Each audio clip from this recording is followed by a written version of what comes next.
Buenos días.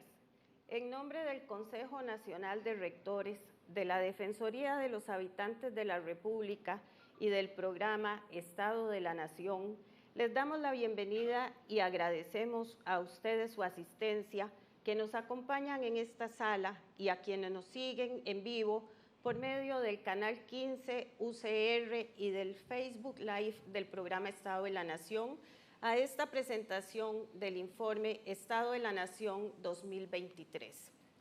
En esta actividad contaremos con los mensajes de las autoridades de nuestro Consejo Directivo, el Consejo Nacional de Rectores y la Defensoría de los Habitantes. Conoceremos los principales hallazgos de la edición 2023 del informe Estado de la Nación y escucharemos unas palabras por parte de la dirección del programa Estado de la Nación. Para dar inicio, escucharemos las palabras del señor Emanuel González Alvarado, presidente del Consejo Nacional de Rectores y rector de la Universidad Técnica Nacional.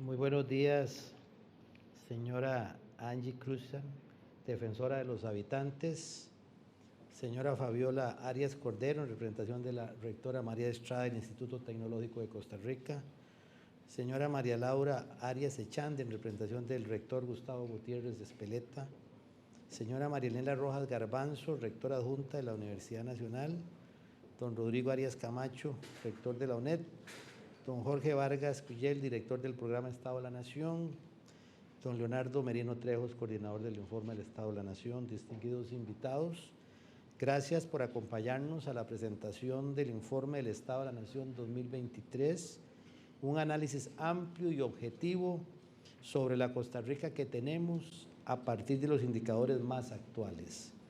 Desde hace más de 20 años, el Consejo Nacional de Rectores y las 4 universidades públicas existentes en ese momento, Universidad de Costa Rica, Tecnológico, Universidad Nacional y la Universidad Estatal a Distancia, conjuntamente con la Defensoría de los Habitantes y con respaldo del Programa de las Naciones Unidas para el Desarrollo, tomaron la decisión de subsanar la gran deficiencia que significaba no tener información confiable y sistematizada que aportara un conocimiento claro sobre la realidad del país. Es así como nace el informe Estado de la Nación, que este año llega a su 29ª edición consecutiva, dando a conocer al país qué tenemos para poder delinear la Costa Rica que queremos. Un proyecto visionario que se ha institucionalizado a nivel país como una herramienta oportuna y una veraz sobre los asuntos de interés público, que permite profundizar el estudio y discusión sobre el desarrollo humano sostenible de Costa Rica. En la actualidad, es un insumo básico para orientar y evaluar los procesos decisorios en los distintos campos del acontecer nacional. Cada año, el programa Estado de la Nación se esmera en innovar, llevar el pulso del país e incluye nuevas investigaciones y hallazgos, aumentando así la plataforma de datos sobre la situación nacional. En el año de las universidades ante el cambio climático, el informe incluye en el capítulo de armonía con la naturaleza varios estudios para poner a disposición de las personas información relevante para la toma de decisiones en esta materia. 2 investigaciones en particular, una nueva y más precisa estimación sobre capacidad de los bosques de actuar como depósitos de carbono y el examen de la vulnerabilidad de la infraestructura pública y privada y de las viviendas ante eventos hidrometeorológicos. Esto nos parece que ha sido un aporte muy significativo en virtud de que cada año el CONARE define un lema. Este año estábamos ante las universidades ante el cambio climático y se lograron aportar estudios dentro de todas las reflexiones que se lograron desarrollar en este precisamente periodo. Hoy presentamos un estudio que es fruto de la participación de un grupo de investigadores, en su mayoría de las universidades estatales, y que se financia primeramente por medio de los recursos que el país otorga cada año a las universidades públicas, mediante el Fondo Especial de Educación Superior FES. El informe del Estado de la Nación es una iniciativa de las 5 universidades públicas que posee una singular capacidad de articulación e interlocución con la diversidad de actores académicos, sociales y económicos del país. Es en este sentido otro ejemplo de cómo las universidades ponen al servicio del país su infraestructura y talento en distintos campos del saber, con el fin de elevar tanto la calidad de la deliberación democrática como la calidad de las políticas públicas orientadas a la atención de los desafíos no resueltos del desarrollo humano en Costa Rica. Para el Consejo Nacional de Rectores es un deber con la sociedad y el país entregar este informe que sirve para medir el rumbo social, económico, político y ambiental de Costa Rica, y en especial para fortalecer la democracia y el diálogo. En este contexto quiero brindar un reconocimiento al equipo de investigación encabezado por el señor Jorge Vargas Cuyel, director del programa Estado de la Nación, y al señor Leonardo Merino Trejos, coordinador del informe Estado de la Nación. A todos los que han trabajado con gran capacidad y empeño, los miembros del Consejo Consultivo, al personal de la Oficina de Planificación de la Educación Superior CONARE, a todas las personas que por distintos medios han nutrido este informe, nuestro agradecimiento. Estamos convencidos de que este informe será la base para el debate de ideas y la construcción de propuestas que refuercen el desarrollo humano sostenible de nuestro país. A todos, muchísimas gracias.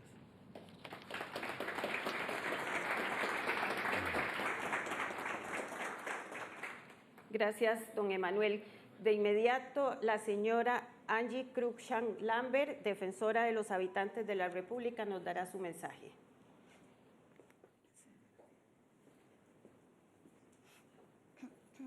I'm too tall for this.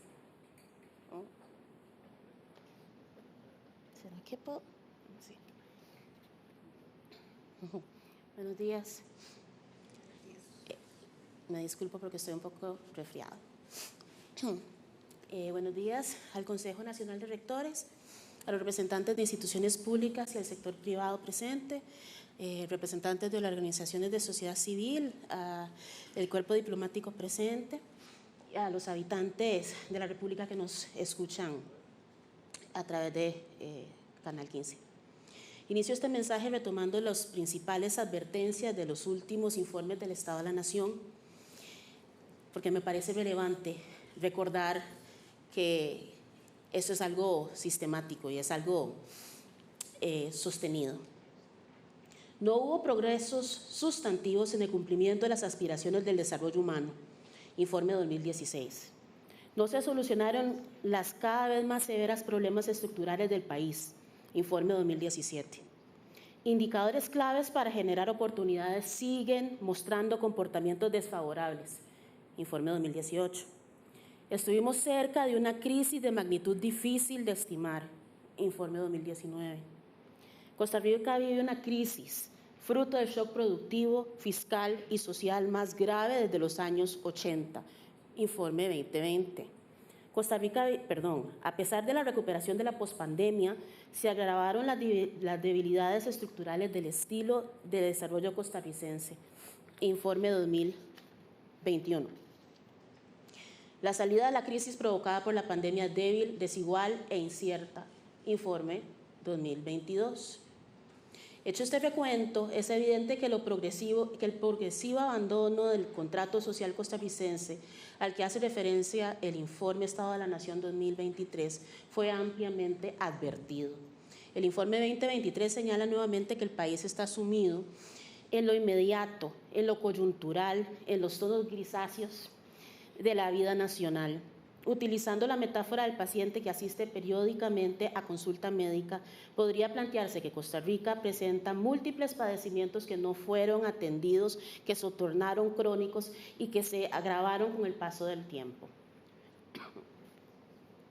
El programa Estado de la Nación ha asumido una posición responsable ante el país y ha descrito con meridiana claridad la tendencia del deterioro que sigue Costa Rica en términos de su desarrollo humano sostenible. La brecha entre la oferta del bienestar que provee el país y la demanda de bienestar que requiere la población es cada vez más amplia. Genera mayores impactos en la garantía de los derechos humanos de los y las habitantes y socava los cimientos democráticos del país. Ahora bien, la concatenación de riesgos de regresividad que afrontamos actualmente es inédita en la historia contemporánea del país. El antagonismo en la gestión política, la judicialización de las acciones gubernamentales, los roces de legalidad y la vulneración de las libertades fundamentales han puesto a prueba, como nunca antes, la capacidad de resiliencia de la arquitectura institucional.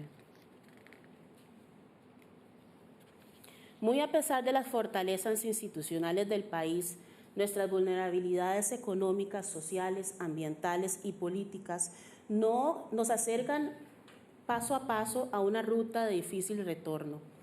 En ese sentido, ¿cuántos costos de oportunidad adicionales podría soportar nuestra sociedad?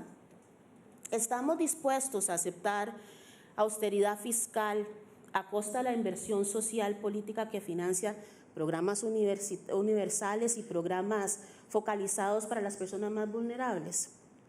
Toleraremos indefinidamente un tono y un estilo de gestión política externamente atractivo a costa de debilitar las capacidades internas para cooperar en la búsqueda de soluciones. Legitimaremos el impulso de narrativas polarizantes a costa de una involución en el proceso de expansión de capacidades de nuestras personas. Planteadas estas interrogantes de difícil respuesta, considero oportuno finalizar este mensaje indicando que en nuestra gestión la Defensoría de los Habitantes realizará las advertencias que se estimen necesarias para la defensa del Estado Social de Derecho costarricense, que coadyuvará para retomar la capacidad previsoria del país. También hará valer el rol institucional como garante de última instancia de los derechos humanos y de los intereses de los y las habitantes. Para confrontar las arremetidas que están debilitando el bienestar que colectivamente hemos construido durante tantísimos años, buscaremos que la Defensoría se posicione permanentemente en las discusiones de desarrollo nacional por las razones correctas. Termino, no sin antes agradecer a don Jorge, a su equipo, por este valioso instrumento que cada año nos pone en fila, nos recuerda que tenemos un gran trabajo que tenemos que seguir haciendo. Y pues realmente quiero agradecerle a las personas presentes y las personas que nos acompañan virtualmente, y muchísimas gracias.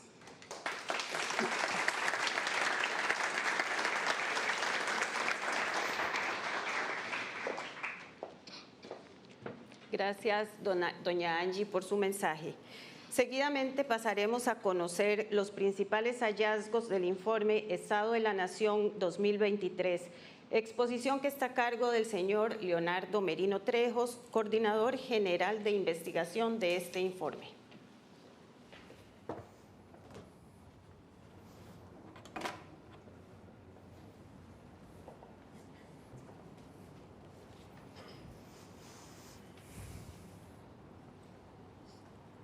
Buenos días, muchísimas gracias por acompañarnos en este nuevo lanzamiento del Informe Estado de la Nación, la edición 29, casi 30 años.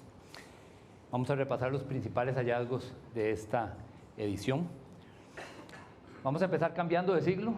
Allá por 1999, la portada del Estado de la Nación fue un espejo, y en ese momento decíamos que el informe es un espejo de la sociedad costarricense y que un espejo sirve para conocerse, no para quererse.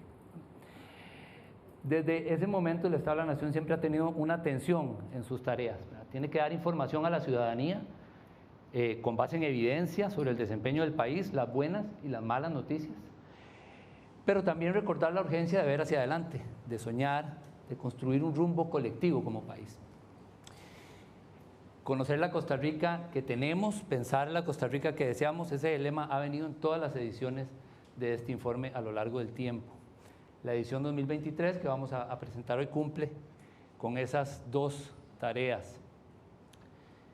Costa Rica está metida en lo inmediato, en la coyuntura, en las preocupaciones de hoy, las noticias del día, en qué decir sobre eso, pero no en cómo y en qué dirección resolverlo, ¿no? El país hace tiempo quitó las luces largas, ¿no?, para ver adelante, descuidó el rumbo, consumidos en las discusiones y en los problemas del día a día. Este informe encuentra que el periodo que analizamos, que es 2022 y la mitad del 2023, el desgaste de los logros históricos en desarrollo humano se consolida, particularmente de manera notoria con el deterioro de tres cosas: el bienestar, la seguridad y las oportunidades de las mayorías de la población. Pero con dos agravantes. Primero, que hemos perdido esa capacidad de prever, de pensar adelante, de estar haciendo lo necesario para resolver las cosas que nos garanticen un mejor futuro para todos y para todas. Ese es el mensaje de esta portada, muy en resumen, la capacidad de predicción ante momentos tormentosos que vivimos. Estamos concentrados en lo inmediato, sin anticipar lo que se nos puede venir encima. Pero segundo, en esta coyuntura, las respuestas del sistema político parecen ser cada vez más insuficientes. Aunque se retome crecimiento económico, aunque se logre resolver con importantes costos la situación fiscal, lo cierto es que una democracia que está diseñada para la cooperación hoy está entrabada, con antagonismo, con crispación. Hay cambios de tono y de estilo de gestión, pero no más resultados que cambien las tendencias de largo plazo en desarrollo humano. El año pasado hablamos del contrato social, de un abandono progresivo del contrato social, que es esa promesa sobre la cual fundamos quiénes somos, ¿verdad?, y que nos ha dado una trayectoria particular como país en el concierto de todas las naciones, cada uno con sus propias promesas, ¿no? En resumen, decía que Costa Rica es una democracia que busca el bienestar estimulando la producción, pero también con justa distribución de la riqueza, en armonía con el ambiente, con derecho a la educación y al trabajo como mecanismos para buscar una vida digna. Esta promesa la hemos metido, la hemos codificado en la Constitución Política, en varias partes de la Constitución Política, no son un solo artículo. Hoy vamos a ver cómo está Costa Rica cumpliendo esas promesas de su contrato social, es cómo vamos a organizar esta presentación. La evidencia lo que nos dice es que el país hace un cumplimiento cada vez más débil de esta promesa, porque las debilidades que tiene su estilo de desarrollo afectan a muchas personas, a muchos sectores y a muchos territorios. Una economía que excluye personas, sectores y territorios, no genera suficientes oportunidades en todo el país. Mecanismos de distribución que son menos fuertes y menos abiertos, autocomplacencia en la conservación pero con descuido en el ambiente, y una gestión política sin cooperación, sin conversación, sin acuerdos y sin soluciones. Hoy vamos a desglosar esta promesa que resumíamos parte por parte. En cada parte vamos a ver un hallazgo principal, la información que sustenta ese hallazgo, los datos, las estadísticas y algunas pistas de cómo avanzar, qué cosas deberíamos estar conversando como país para poder echar para adelante, ¿no? Vamos a ver el periodo reciente, pero con una visión de mediano plazo y también de futuro. Comencemos a desglosar esta promesa con la tarea de estimular la producción. Estamos creando riqueza, pero no solo suficiente riqueza, sino riqueza que permita mejorar el bienestar de las personas, de los sectores y de los territorios en el país. El hallazgo acá es que Costa Rica lo ha hecho bien para algunos sectores. Después de la pandemia hemos retomado un tipo de crecimiento que es excluyente. La estrategia por mucho tiempo de traer inversión de un sector exportador dinámico, diversificado, ha generado y ha permitido crecimiento económico de largo plazo, pero ha profundizado desigualdades laborales, territoriales, sectoriales, que impiden expandir más el desarrollo humano y que afectan a los sectores más vulnerables de la población. ¿Cuál es la evidencia? Vamos a ver. Ahorita, el año pasado, la economía de este país creció 4.6%, volvimos a niveles promedio de largo plazo, previos a la pandemia. La estimación para este año es cerrar con un 5% de crecimiento, sería un muy buen resultado, pero crece la economía de forma desigual, ¿no? No genera suficientes oportunidades de trabajo y de ingreso en toda la economía en su conjunto. Este primer gráfico vamos a ver el crecimiento de la producción con relación al 2019. Vemos que recupera de la pandemia y que hoy está en niveles por encima de la prepandemia, eso es lo que vemos en la línea horizontal, ¿no? Pero vemos también el crecimiento del empleo, no recupera igual y más bien estamos por debajo de como estábamos antes de la pandemia. En el segundo trimestre del 2023, la producción creció un 13% respecto al 2019, pero con 3% menos de personas trabajando, de personas ocupadas.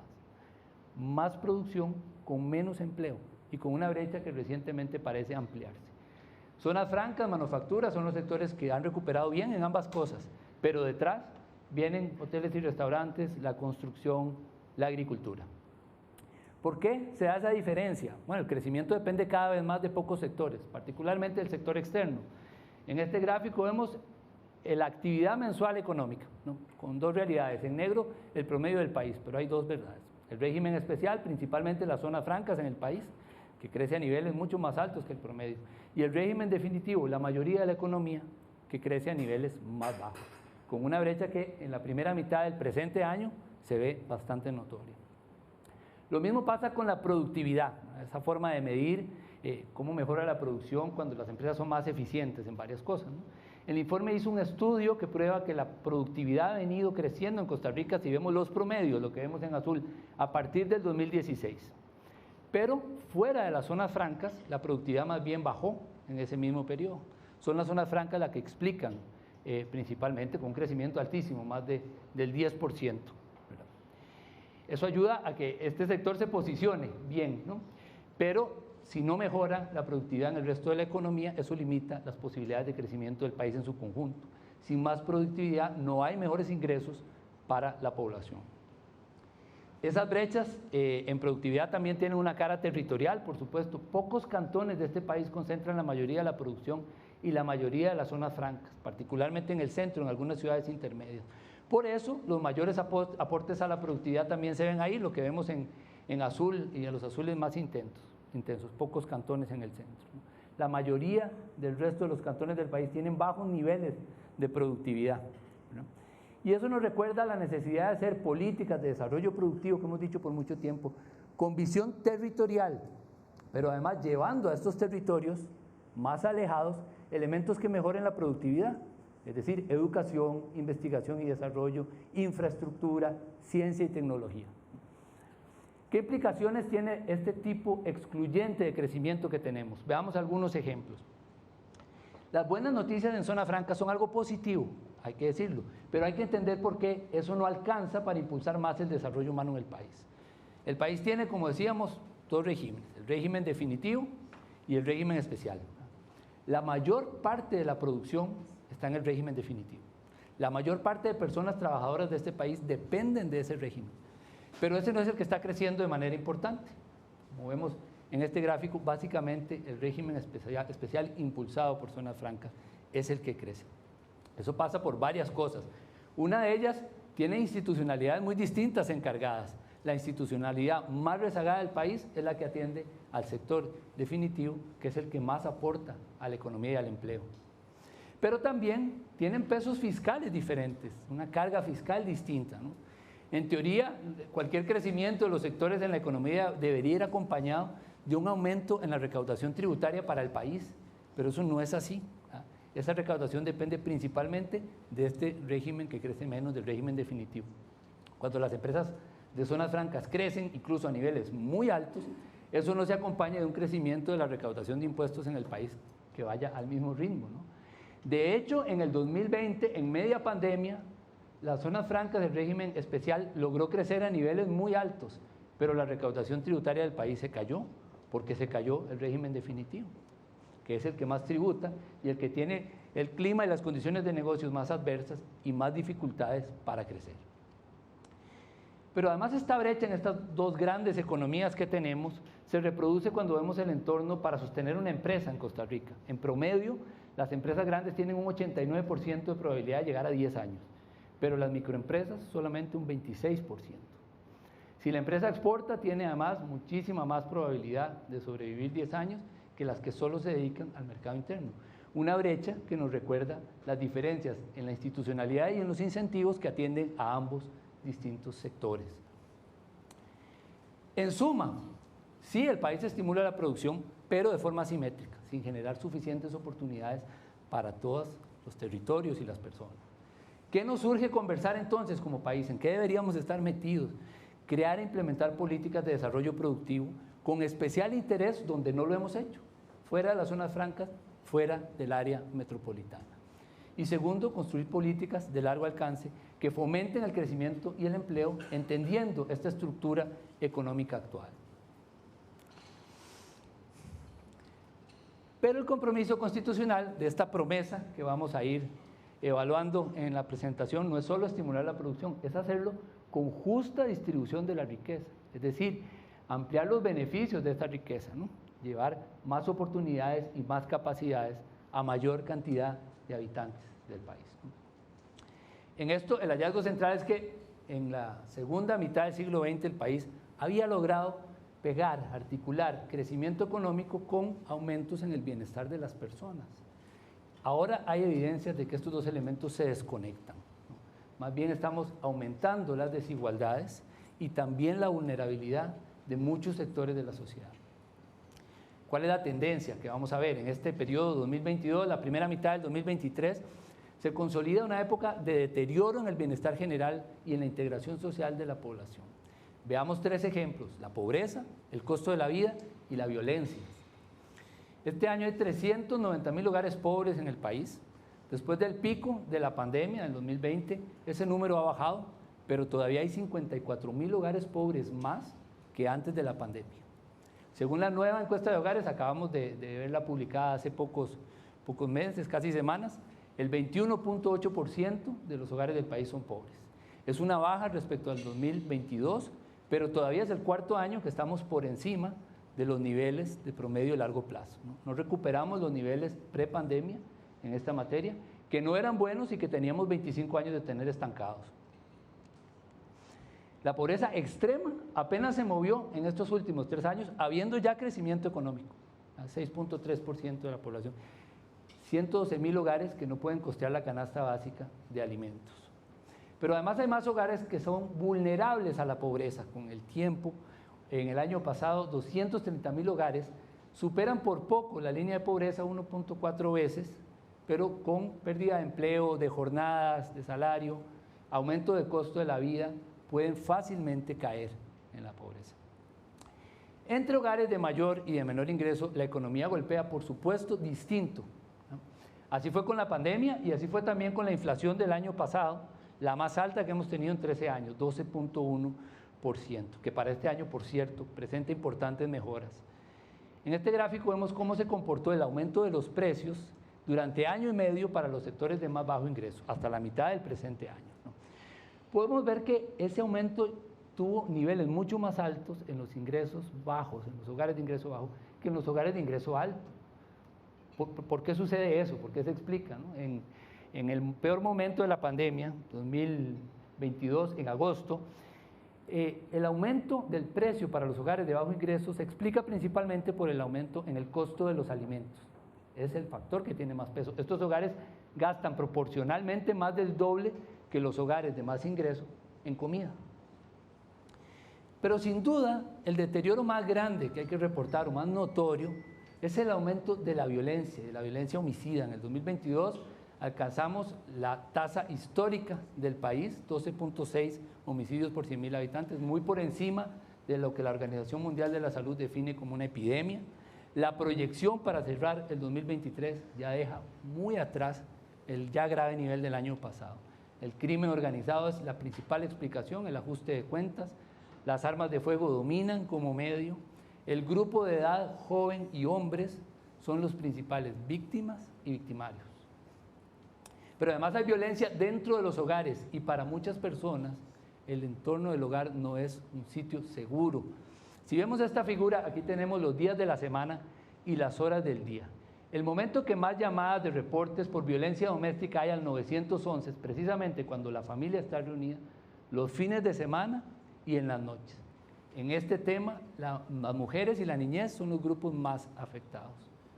Y además esto aumenta el caldo de cultivo para una juventud que tiene entornos de violencia en el hogar, en la comunidad, falta de empleo, falta de oportunidades y se convierte en blanco fácil para los problemas de narcotráfico y violencia que estamos viviendo. Estos rezagos sociales que estamos viendo aumentan las desigualdades. Esa es una de las principales preocupaciones y atenciones de esta edición del informe. Las desigualdades y sus consecuencias. ¿Como cuáles? Bueno, primero, la alta concentración y creciente concentración de los ingresos en los hogares.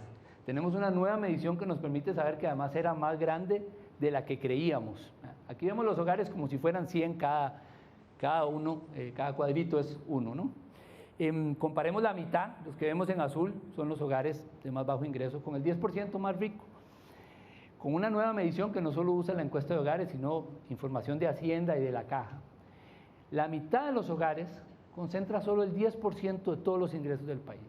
Y el 10% de los hogares concentra la mitad de todos los ingresos. Con esa medición, Costa Rica es uno de los países de mayor desigualdad, no solo de la OCDE, sino de América Latina, que es la región más desigual del mundo. No solo en los ingresos hay formas de desigualdad, y eso fue el objeto de un capítulo especial de esta edición que vio desigualdad con un enfoque multidimensional, es decir, vimos desigualdades educativas, en salud, en acceso a tecnología, acceso al agua, seguridad y varios temas, todos indicadores en conjunto. Por ejemplo, veamos aquí ejemplos, la escolaridad de la población adulta. Aquí lo que vemos en los rojos y en los rojos más intensos, los cantones que están más alejados para mal de los promedios nacionales. Zonas costeras, zonas fronterizas, como suele ser muy normal. Un patrón similar se ve si vemos el acceso a atención en salud, la distancia que viven las personas de un EVAIS, por ejemplo, o el acceso al agua potable, con particular rezago en toda la zona Caribe y la frontera sur del país.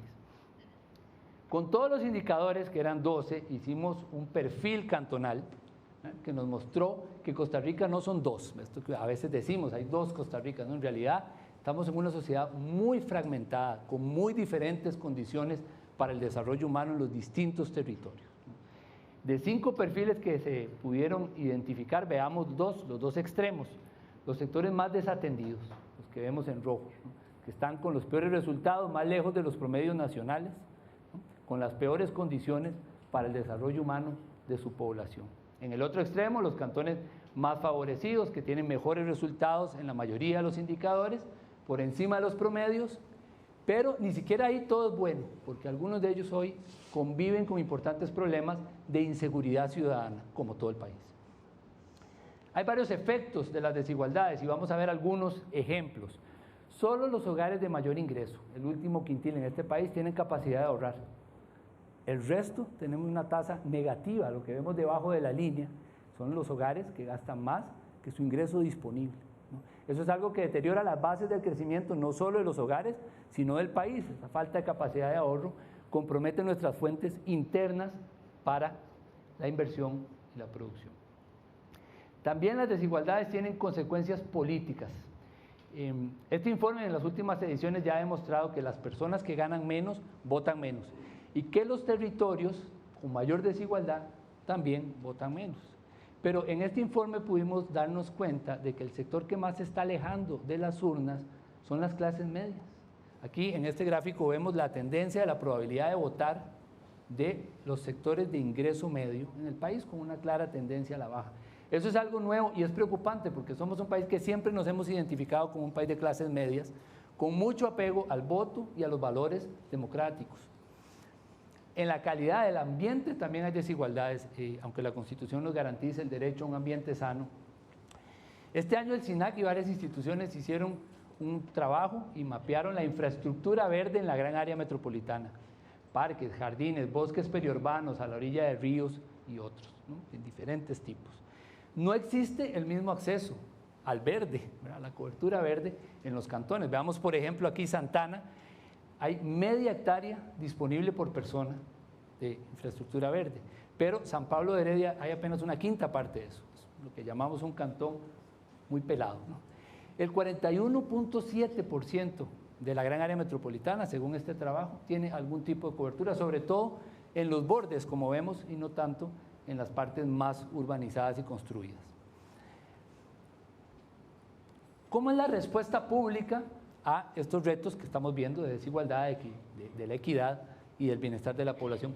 Un logro histórico que ha diferenciado a Costa Rica es tener mecanismos redistributivos fuertes: salud pública, educación pública, acceso a servicios públicos y una política social que proteja a los sectores más vulnerables. Esto requiere, es cierto, orden financiero, pero a la par de una agenda identificable de desarrollo en el país. Costa Rica tiene varios años tratando de resolver los problemas de su equilibrio financiero, incluyendo una fuerte reforma fiscal en el 2018, que creó mecanismos de control del gasto, de control de la deuda y para aumentar también los recursos frescos del país. En el 2022 tuvimos un déficit fiscal del 2.5%, es el mejor resultado desde el 2009. No se explica principalmente por mejoras en el pago de intereses de la deuda, lo que vemos en azul, sino más bien en el balance primario, es decir, el equilibrio entre los ingresos y los gastos del gobierno central. Pero ese resultado se acompaña de fuertes recortes en la inversión social, algo que ya hemos hecho en el pasado con muchas consecuencias, sobre todo en materia educativa, y que afecta en lo inmediato a la población más vulnerable que necesita los programas sociales, y en el mediano y a largo plazo la capacidad del país de formar capital humano o asuntos que son estratégicos para el desarrollo, como la educación. Se han recortado transferencias para la política social y en los tres grupos más importantes, las tres funciones más importantes: educación, protección social y salud. La caída más fuerte y que trae más tiempo también es en servicios educativos. Hoy estamos en 5.9% del Producto Interno Bruto, lejos del 8% que la Constitución indica que deberíamos dedicar. Esos recortes arriesgan no solo los mecanismos distributivos de este país, sino también la protección de la población más vulnerable. En suma, en este tema de la justa distribución de la riqueza, Costa Rica más bien ha visto crecer desigualdades y ha comprometido sus mecanismos redistributivos. Urge conversar en esto, al menos tres cosas: estrategias para financiar la política social y el régimen de bienestar. El ajuste fiscal no puede sacrificar la inversión estratégica para el desarrollo del país.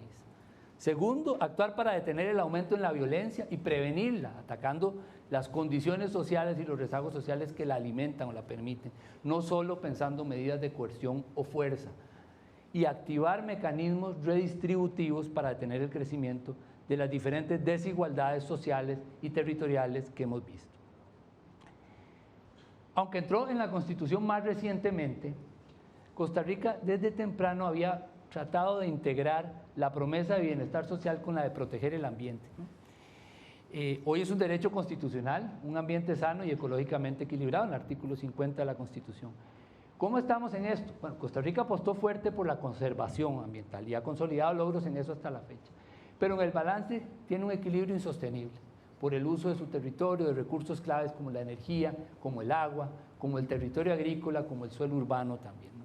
Pero además, con una política ambigua. En este tema hay un estancamiento que puede convertirse en retroceso. ¿Cuáles son algunos ejemplos de estas contradicciones ambientales que tenemos? Costa Rica ha logrado mantener y aumentar sus tierras forestales con el tiempo. Estamos muy por encima de los promedios mundiales en cobertura forestal. En el 2021, 57.1% del territorio.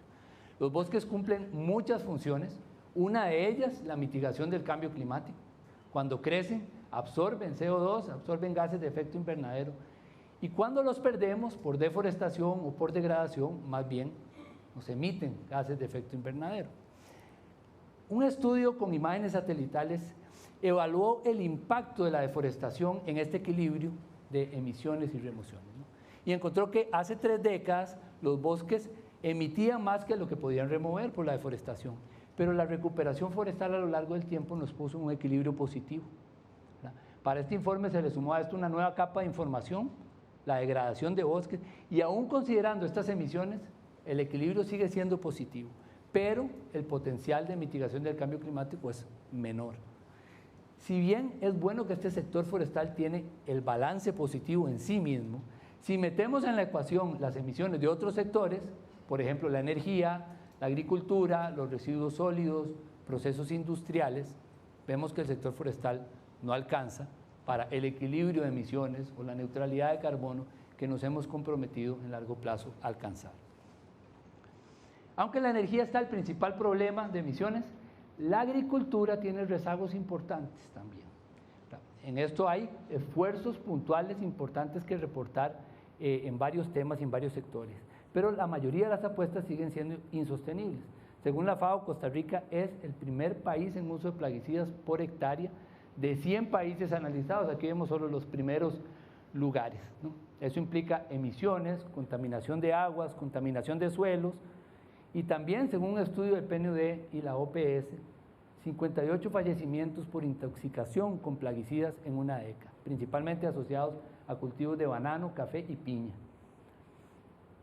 Hacer lo mismo, hacer las cosas igual funciona en lo que uno ha hecho bien, pero en las cosas que urge cambiar no sirve, ¿no? Empeora la calidad ambiental con el tiempo, aumentan los riesgos, aumentan los impactos y por eso seguir haciendo lo mismo, el estancamiento en ambiente es una forma de retroceso. Este informe analizó evidencias de eso en varios temas y vamos a poner solo un ejemplo de los que se estudiaron.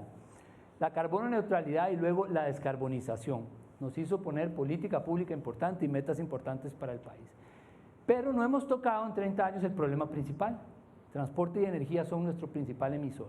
La huella de carbono crece porque mantenemos el mismo sistema, estamos estancados en la dependencia del petróleo, en el sistema de transporte público e incluso en información. Este es el primer año que las autoridades no generaron un balance energético nacional desde que lo estudiamos en el Estado de la Nación. También en ordenamiento territorial, hacer lo mismo genera aumento en los riesgos, ¿no? Este año hicimos una herramienta que identifica todas las edificaciones del país que tienen exposición a inundaciones en todo el territorio nacional. Aquí tenemos un ejemplo, esto es Puerto Viejo de Sarapiquí. Aquí se identificó el área con potencial inundable y ahí cada edificación que tiene niveles medios o altos de exposición, lo que vemos en naranja o en rojo, casi 9 hectáreas de edificaciones en este pequeño pueblo tienen niveles medios y altos de exposición a las inundaciones. Considerando un área de influencia, casi 10.000 personas de alguna manera están expuestas en este territorio. En el país, 1.160 hectáreas tienen niveles medios y altos de exposición a las inundaciones. Y este es un tema que ya sabemos que todos los años golpea con pérdidas económicas en vivienda y en vidas humanas al país. Urge entonces conversar cómo proteger las fortalezas ambientales de Costa Rica, pero también cómo avanzar en abordar los retos que tenemos. Ordenar el territorio, eso permite reducir los riesgos para la población y para el ambiente, pero además nos obliga a construir una visión informada y participativa del desarrollo local si lo hacemos bien. Crear políticas de transporte y movilidad con principal enfoque en el transporte público, masivo, limpio, interconectado. E impulsar procesos de transformación progresiva en los sectores donde tenemos más rezagos, la agricultura, el manejo de residuos sólidos, la gestión hídrica y otros. Una sociedad que genera riqueza, que la distribuya, que cuide el ambiente, suena un escenario para expandir el bienestar de la gente, pero también para prever cómo crear mejores condiciones para llegar al futuro y para las nuevas generaciones. Costa Rica apostó por la educación y por el trabajo como derechos constitucionales y como mecanismos para buscar una vida digna y movilidad social. ¿Cómo estamos? Bueno, Costa Rica ha logrado con el tiempo mecanismos de movilidad social importantísimos, pero hoy acumula varias décadas de rezago para que eso incluya más sectores. El país no está previendo los cambios demográficos, climáticos, laborales, tecnológicos que van a tener las condiciones de vida en el futuro de la población. ¿Cómo estamos protegiendo y preparando población para ese futuro? Empecemos con la infancia y la adolescencia. No existe un grupo de edad con más proporción de personas pobres en Costa Rica. En relación con una década atrás, hoy son más. 4 de cada 10 personas menores de 18 años viven en un hogar pobre y el 13% en pobreza extrema. Somos en ese indicador el peor país de la OCDE. Eso no es poca cosa. Crecer en pobreza afecta el desarrollo cognitivo, emocional, físico de las personas para toda la vida. El país invierte cerca de 6.9% del PIB en esta población si contamos educación y programas sociales, pero si la tendencia es recortar la inversión en esto, podríamos estar desprotegiendo una población a la que le urge entrar con capacidades y oportunidades a un futuro y a un mercado de trabajo cada vez más hostil. Atender a esa población tiene muchos retos y el Estado de la Educación nos recordó hace poquitos meses que se presentó uno de ellos, una profunda crisis educativa, una crisis de aprendizajes, crisis de recursos que comprometen la capacidad de la educación como mecanismo de movilidad social para estas poblaciones.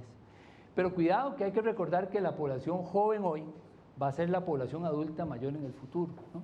Costa Rica enfrenta un importante proceso de cambio demográfico. Hace 50 años solo el 4% de la población era adulta mayor.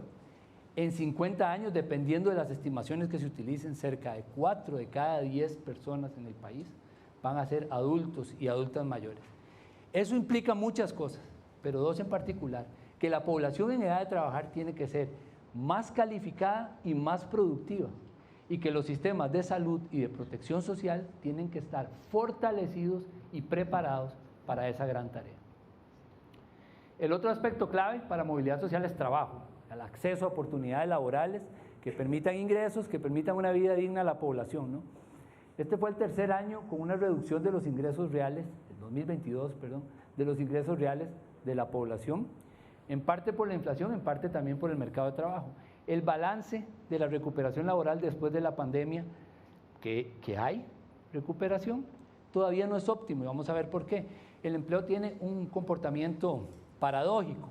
En este gráfico vemos que después del pico de la pandemia, el desempleo ha venido bajando. De hecho, en el tercer trimestre del presente año, alcanzamos un 8.1%. Es más bajo que lo que teníamos todo el año 2019 antes de la pandemia. Pero eso está pasando con menos puestos de trabajo. ¿Por qué sucede eso? Bueno, como vemos en la línea azul encima, la población fuera de la fuerza de trabajo también está creciendo. Es la población que tiene edad de trabajar, pero que ya no trabaja, pero tampoco busca trabajo. La falta de oportunidades y la mala calidad del empleo puede provocar que estas personas se rindan o bien dicho, sean expulsadas del mercado de trabajo, ¿no? Y eso es lo que explica que con menos puestos tengamos también menos desempleo, ¿no? En esto sobresalen las mujeres que dicen que no pueden buscar trabajo por las responsabilidades familiares que han adquirido. 62% de las mujeres mayores de 35 años eso afirman. De hecho, el mercado de trabajo expulsa y cierra nivel de acceso a las mujeres de manera muy marcada. Las mujeres tienen 39 puntos menos de probabilidad de encontrar trabajo que un hombre.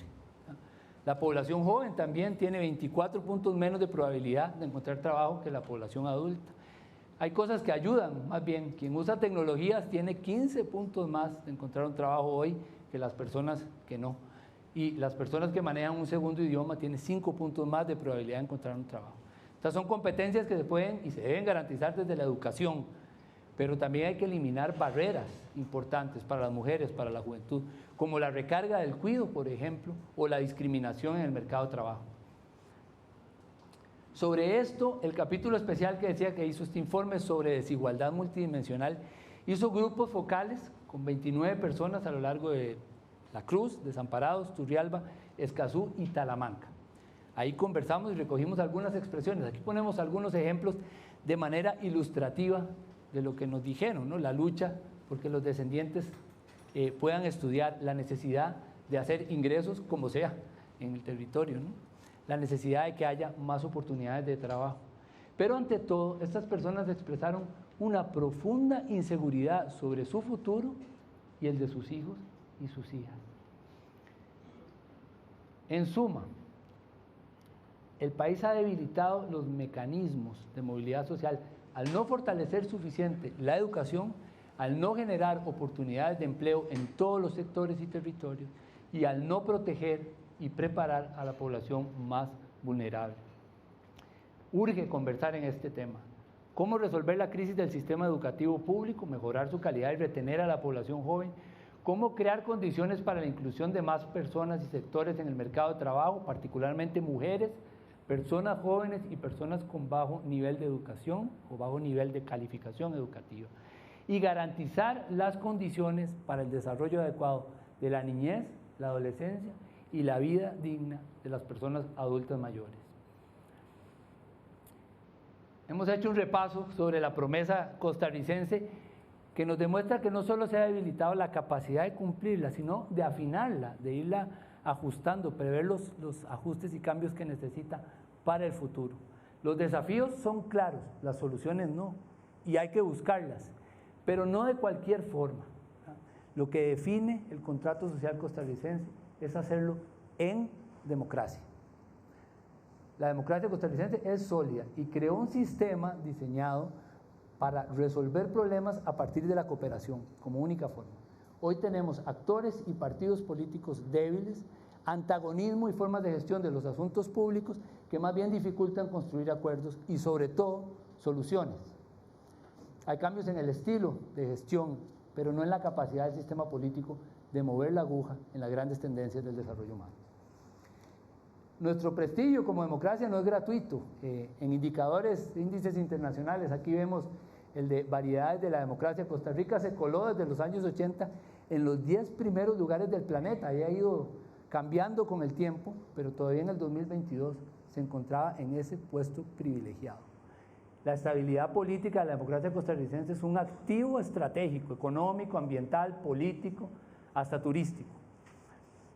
Pero el país tiene hoy una tensión entre el diseño de su democracia, una crisis de representación ciudadana que se nota en el alejamiento de la gente de los partidos políticos y del voto, y una gestión política de mayor antagonismo y menor colaboración y resultados hoy en día. Recordemos muy rápido cómo es nuestra democracia. Costa Rica creó un diseño descentralizado del poder. Es presidencialista, pero con un ejecutivo no dominante. Comparativamente no tiene competencias que en otros países tienen las presidencias. No hay un ejército que vaya a desequilibrar por la fuerza los poderes. No hay reelección inmediata ni en el Ejecutivo ni en el Legislativo, ni tampoco elecciones de medio periodo que le cambien las reglas o el equilibrio de fuerzas con la que empieza un gobierno y tiene que terminar. Hay un sector descentralizado importante de entidades que tienen grados de autonomía significativos y hay fuertes controles horizontales, un poder judicial independiente, una sala constitucional, una defensoría de los habitantes, una Contraloría General de la República. Es un diseño creado para la cooperación. Ninguna fuerza puede prescindir de las otras si quiere construir acuerdos y sobre todo soluciones. En los primeros 20 años de este siglo, este informe ya ha hablado de entrabamiento en la producción de políticas públicas. En los últimos años, incluyendo los de pandemia, eso se desamarró un poco. Se lograron acuerdos funcionales entre partidos que permitieron una amplia cosecha de leyes. De hecho, la más amplia cosecha de leyes en más de 30 años. Eso no significa que los poderes lograron resolver todos los problemas. Veamos cómo se está abordando hoy esta cooperación. En el primer año de este periodo constitucional, 2022-2026, se volvió al entrabamiento. Se volvió a niveles promedio de leyes, pero las relaciones entre el gobierno y la oposición cambian, ¿verdad? Si vemos este gráfico, el Congreso aprobó el menor número de leyes que fueran iniciativa del Ejecutivo en un primer año, que es lo que comparamos acá. La mayoría de leyes aprobadas fueron en realidad iniciativas de alianzas de la oposición en la Asamblea. Y el Congreso no aprobó ninguna ley que fuera una iniciativa del partido de la fracción oficialista en un primer año de gobierno. En consecuencia, la tasa de éxito del Ejecutivo que medimos nosotros, que es el porcentaje de las leyes que convoca el gobierno cuando domina la agenda legislativa que se llegan a aprobar, fue la segunda más baja para un primer año de todas estas administraciones, después de la administración Solís Rivera en su primer año, ambas muy por debajo de lo normal o de los promedios en otras administraciones. Algunos indicadores muestran confrontación entre los poderes. Es potestad del Ejecutivo vetar una ley, sabemos, y es potestad del Legislativo rechazar ese veto con un resello, ¿no? Si tiene la cantidad de votos necesarios. En las últimas 6 décadas, varias administraciones han tenido más vetos que esta administración en sus primeros años, que hay ejemplos de quienes tuvieron vetos en el primer año. Para esta ocasión, 3 de 4 vetos presidenciales fueron rechazados por la Asamblea, fueron resellados, ¿no? Es proporcionalmente la mayor cantidad, la mayor proporción para un primer año en el gobierno. Podría pensarse que con estas relaciones entre el Ejecutivo y el Legislativo, el gobierno esté canalizando en decretos sus iniciativas de política pública, ¿no? Sin embargo, tampoco se está haciendo un uso extendido de esta herramienta. De hecho, es el primer año de gobierno con menor número de decretos ejecutivos aprobados. Cualquier estilo de gestión tiene efectos, ¿no?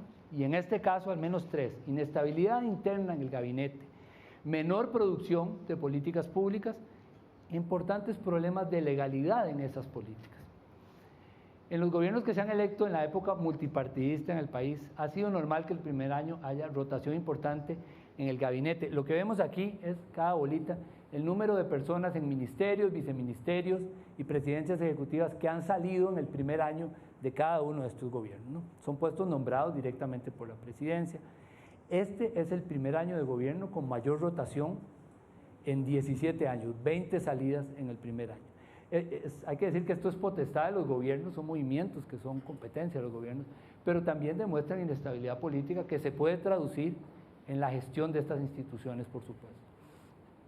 Pero además, una tendencia que en el marco de la pandemia se había notado se aceleró significativamente: las rupturas de la política pública con la legalidad, la cantidad de recursos de amparo declarados con lugar con una orden en contra del Poder Ejecutivo es en el 2022 más de 5 veces mayor que en el 2015 y más del doble que en el 2021, un momento en que la institucionalidad ejerce pesos y contrapesos y controla límites de la acción gubernamental. Esos roces tuvieron un tema central en las relaciones entre gobierno y prensa. Sabemos que en toda democracia pueden ser tensas, pero con ambas partes reconociendo un régimen de libertades, derechos y legalidad, ¿no? Como vemos en este gráfico, desde que se creó la Sala Constitucional se recibían menos de 100 recursos de amparo por año en esta materia, ¿no? Eso empezó a cambiar en el 2014, creció, y en el 2022 se dio la mayor cantidad de recursos de amparo recibidos por posible vulneración de libertad de prensa o libertad de expresión. No todos resueltos, como vemos en naranja en este gráfico, sobre todo en el último año, algunos todavía en proceso, pero ya sabemos de importantes votos con lugar en este tema recientes. Reporteros Sin Fronteras, en su informe del 2023, identificó que Costa Rica dejó de ser el único país que quedaba en toda la región calificado en una condición buena en esta materia. También es importante observar la respuesta ciudadana a la nueva situación política, que de alguna manera también es atípica. El gobierno actual empezó con niveles de aprobación ciudadana los más altos en 3 décadas. Aquí vemos el primer año de cada una de las administraciones, ¿no? Para septiembre del 2023, la última medición acá incorporada, se nota una tendencia normal en el primer año de pérdida de apoyo, pero siempre en niveles más altos. Ese apoyo tiene un gran peso personalista, no es una valoración de resultados. El CIEP de la UCR preguntó por ambas cosas y encontró que el grupo más grande, un 39% de personas encuestadas en septiembre de este año, apoyan al mandatario, pero piensan que el país está peor que un año atrás, en educación y en seguridad, por ejemplo. Hay un 24% que no apoyan al mandatario ni sus resultados, hay un 19% que piensa que hay buenos resultados aunque no apoyan al mandatario, y un 18% el grupo, digamos, fiel. Se trata de un tipo de apoyo centrado en la presidencia y no en los logros, un tipo de apoyo más asociado a sociedades más polarizadas. Y según un análisis de variedades de la democracia también, el nivel de polarización política de Costa Rica de hoy solo se compara con el que teníamos en 2006 y 2007, cuando estábamos metidos en la discusión sobre el TLC, pero sin estar metidos en ninguna discusión parecida. Y por último, en las calles, los datos hasta el 2022 siguen demostrando poca movilización social, algo que ya venía también en el marco de la pandemia y que se explica principalmente por 2 factores. Los sindicatos del sector público han perdido protagonismo. Aquí vemos el número de acciones colectivas por año de ese grupo, pero también lo han perdido sectores empresariales y sindicales desde el 2014 en general.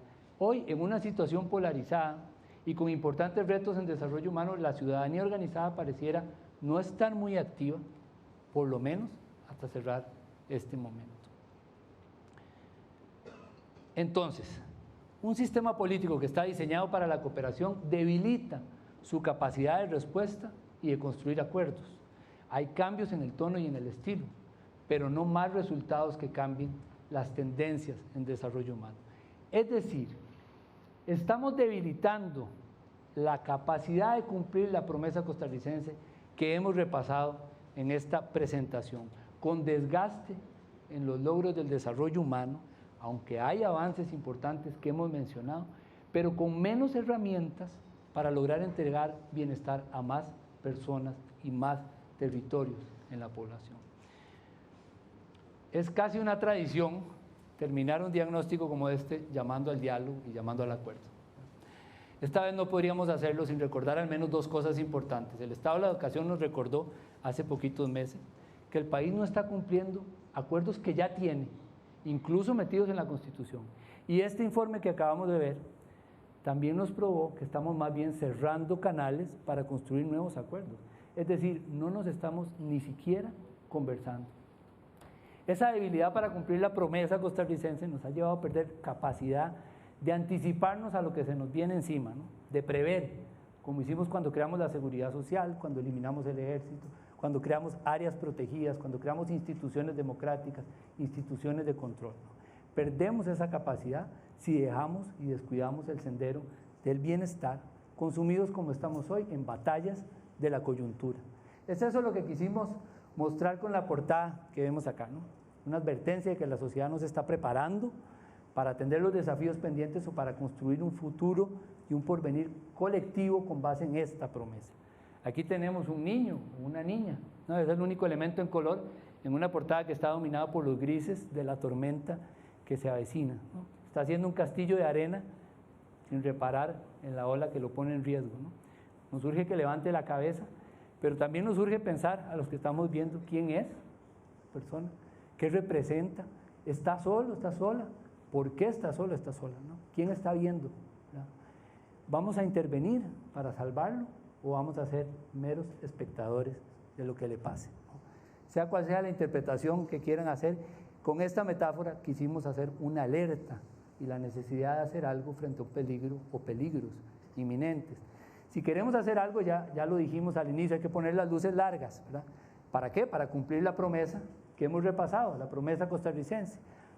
Democracia, producción, distribución, educación, trabajo, ambiente, no son palabras puestas en una constitución, son obligaciones, derechos, compromisos que tenemos que cumplir con políticas públicas que aseguren también ese cumplimiento.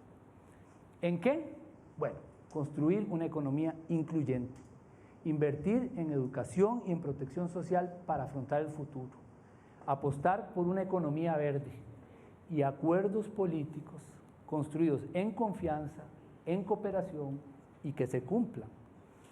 Nos urge pensar un rumbo colectivo, ¿no? Honrar la promesa costarricense. Una casa dividida no tiene capacidad de prever o de actuar concertadamente. Eso implica bajar el tono, el antagonismo y la crispación que tenemos y ponernos realmente a crear soluciones en conjunto. Muchas gracias.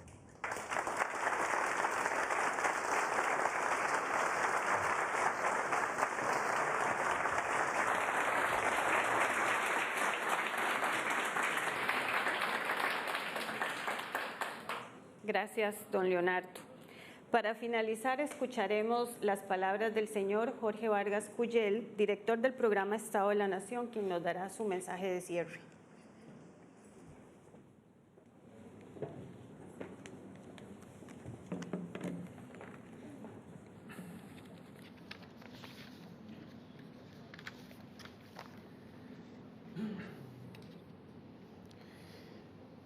Buenos días. Acabamos de escuchar los principales resultados del informe Estado de la Nación 2023. El informe obviamente contiene muchos más temas de gran relevancia que la apretada síntesis presentada por Leonardo, e invito a todas las personas a consultarlo.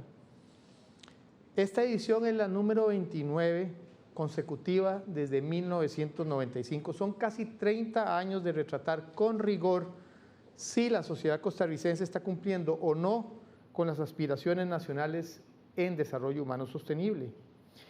Quien quiera tener un retrato de una época de grandes cambios puede acudir a nuestros informes y a los más de 1000 estudios que hemos publicado en el periodo. Siempre con una voz firme e independiente. Pero los informes son más que diagnóstico.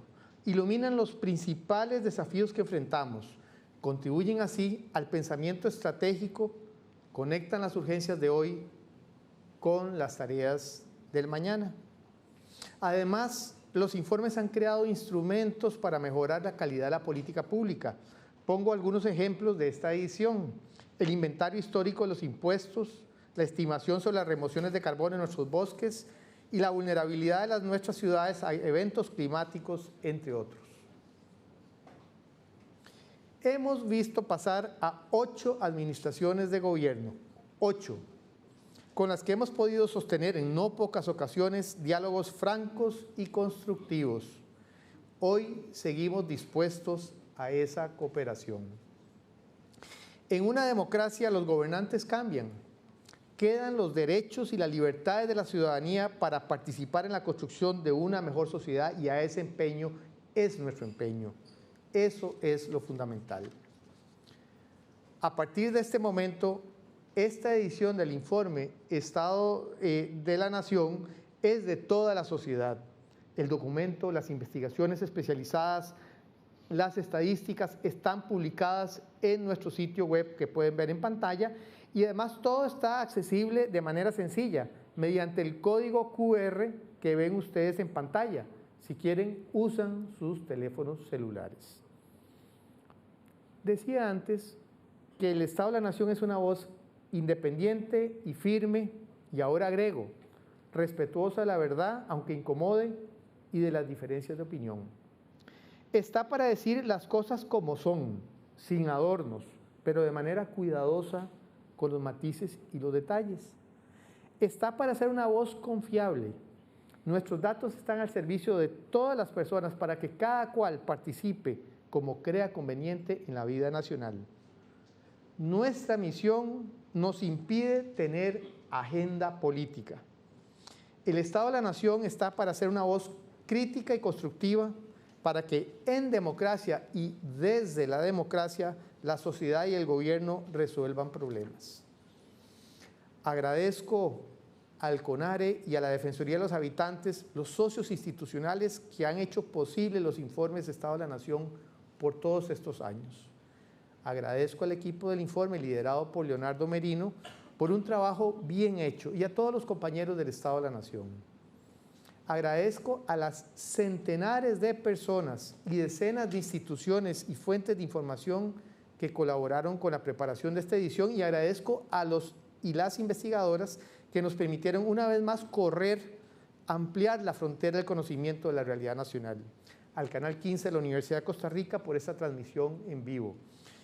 Agradezco finalmente el interés de la ciudadanía, medios de comunicación e instituciones por este informe, nuestro producto más emblemático, el que nos dio nuestro nombre cuando apenas iniciábamos. Estoy convencido que Costa Rica puede salir de su complicada situación haciendo uso de los mejores datos, conocimiento, del diálogo, conversar y el espíritu constructivo. Muchas gracias.